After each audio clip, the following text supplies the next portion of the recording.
আমি এতদিন বাড়ি গেছিলাম পরীক্ষার কারণে, এখন আবার ফিরে গেছি দিদার বাড়ি। দেখো আমার বোনও চলে এসেছে, কারণ সামনে পরীক্ষা। এখন থেকে একেবারে ঘুরে চলে যাচ্ছে। আর কি করবে বলো, পরীক্ষার সময় তো আসতে পারবে না, তাই জন্য এখনই ঘুরে নিচ্ছে। তো তোর পরীক্ষাটা কেমন হলো? আমার পরীক্ষা মানে খুবই ভালো হয়েছে, কিন্তু অঙ্কটা বাদ দিয়ে। অঙ্কের গ্যারান্টি আমি নেব না, অঙ্ক আমার খুবই খারাপ হচ্ছে।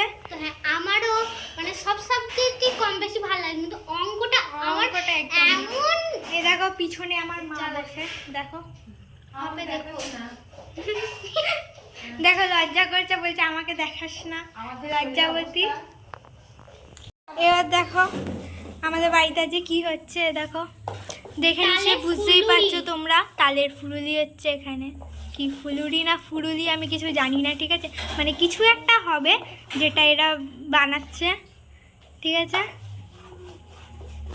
এই দেখো তালের ফুলুরি, আরও অনেক ছিল, তোমাদেরকে তো দেখানোই হলো না, অনেক ছিল। সবাই খেয়ে নিয়েছে, আবার সবাইকে দেওয়া হয়ে গেছে। মাসি খায়নি, মাসি বাড়ি নিয়ে চলে গেছে। তোমরা কে কে খাবে চলে আসো তাড়াতাড়ি, নাহলে এগুলোও থাকবে না, আর তাড়াতাড়ি শেষ হয়ে যাবে।